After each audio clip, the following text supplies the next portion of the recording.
So what we are looking at is Fraunhofer's diffraction. So in a Fraunhofer diffraction, what we have is, see, we have a source. Source usually, it's a spherical source, meaning the wavefront which comes from the source is a spherical wavefront.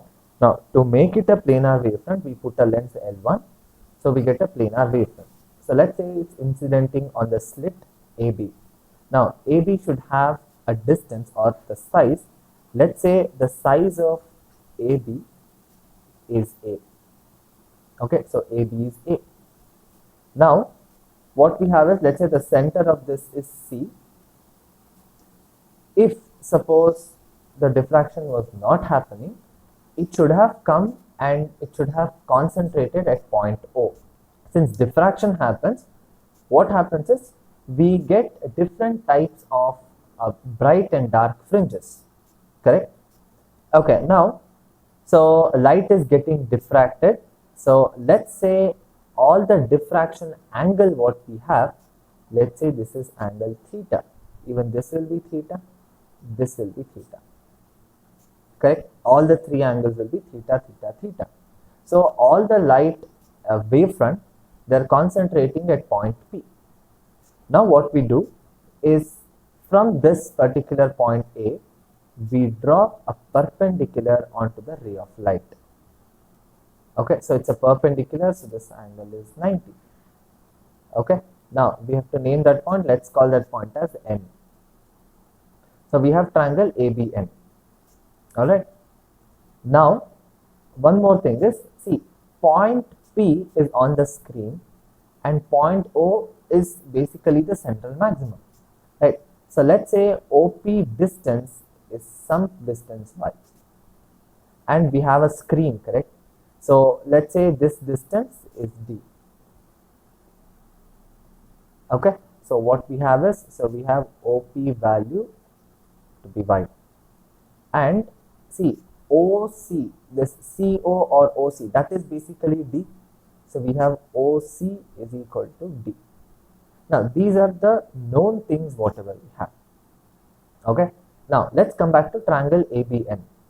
See, in triangle ABN, if you carefully look at it, angle A and B, this is 90. So angle BAN, this angle will be nothing but theta, because these two angles will be the same, correct? See here, okay, let me explain how those two are equal.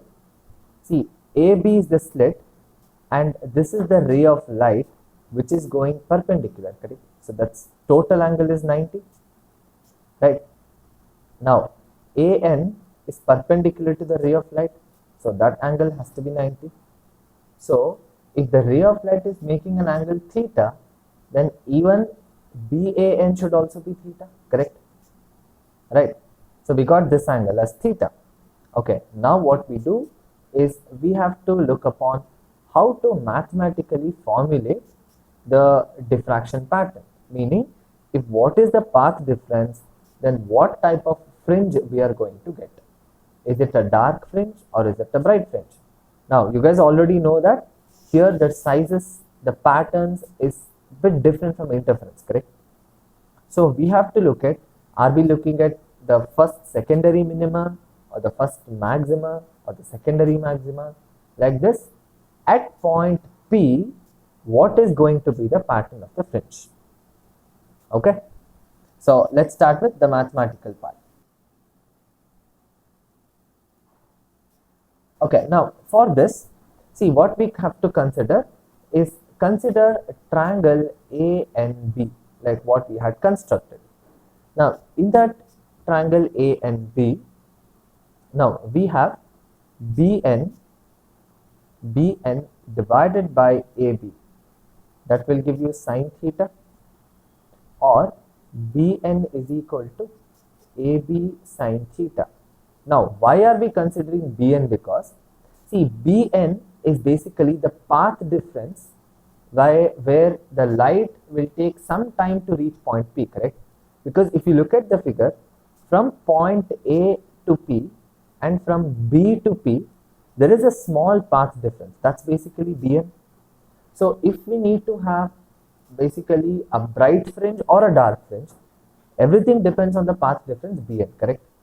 So this is the reason why we have to consider Bn. So we have Bn is equal to AB sine theta. Now what is AB? A. So we have Bn is equal to A sine theta, correct? Now what we'll do is, suppose that at point P on the screen, if Bn is equal to lambda, meaning there is a path difference of one wavelength, okay, and we'll consider at this point, let's say theta is equal to theta 1, okay, theta is equal to theta 1, then what we get is sine theta 1 is equal to lambda divided by A, correct? So this is what we get. So here what we have is, see, there is a path difference of one wavelength, correct, or one lambda. Now this is the position of first secondary minimum. I repeat this again. Whenever we have a path difference of one lambda, we call that point as first secondary minimum. Okay, now why is it first secondary minimum?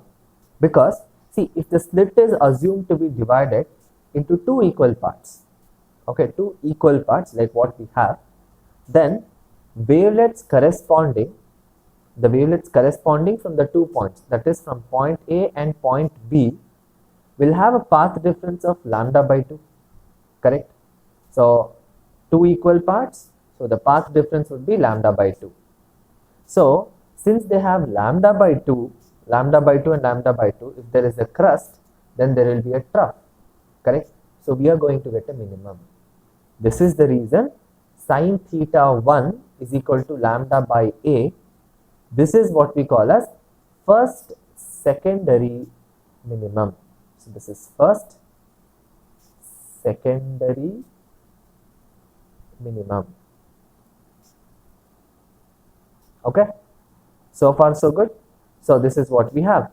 Now similarly, suppose if Bn is equal to 2 lambda, then we'll say theta is equal to theta 2, okay, then we'll get sine theta 2 is equal to 2 lambda by A. This is called as secondary minimum, okay. So this is what we call secondary minimum, okay. Now similar way, sine theta 3, theta 4, it can keep on going, correct? So in general, what we say is, suppose let's say we have for nth minimum, okay. So what we have is at P, this is the nth minimum what we are talking. So sine theta n is equal to n lambda divided by A. This is the nth minimum, okay. So we got it for the angle. Now we have to calculate the distance. So let's say yn is the distance of the nth minimum. This is the nth minimum, okay. Now for that, again go to the figure. Now consider triangle COP, okay. In COP we'll take tan theta n, okay. So I mean we are looking at the nth minimum, right? So tan theta n, so tan theta n will be OP divided by CO. Now what was OP? What did we name OP as? That's nothing but yn. So we have tan theta n is equal to yn divided by CO is what? D, correct? So we got these two. Now we need yn. No, before that, for small angles of theta, if theta is very small, then sine theta is almost equal to tan theta, correct? So in this case we can say sine theta n is almost equal to tan theta n, okay. So sine theta n is this, tan theta n is this, so equate these two. So we have yn divided by d is equal to n lambda divided by a, okay, or yn is equal to n lambda d divided by a, okay. So this is what we get as the distance. All right. Now see, there are two dark fringes and in between we have a bright fringe, correct? So to figure out the width of the secondary maximum, I repeat this, to find the width of secondary maximum, so we need to subtract yn and yn minus 1. So we'll get the width of the bright fringe, correct? So if yn is this, then yn minus 1 will be n minus 1 times lambda d divided by a, correct? This is what we have. Now to figure out beta, beta is basically the fringe width. So beta is yn minus 1, right? So if you do the calculation for this, so we'll get beta is equal to b into lambda divided by a, meaning this is the fringe width, okay. Now here one very important point what you guys have to notice is beta is independent of n, meaning all the secondary maxima are of same width, okay. I repeat this point, beta is independent of n, so all the secondary maxima are of same width, okay, clear?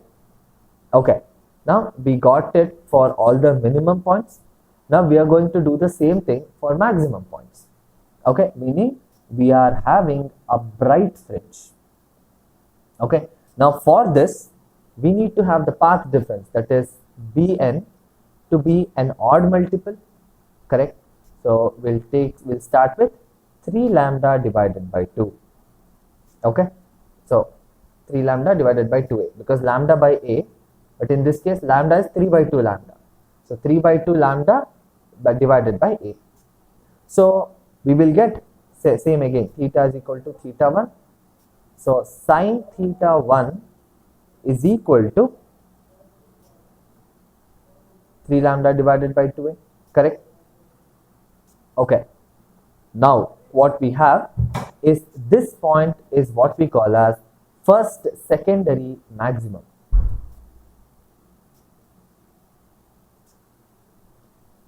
First secondary maximum.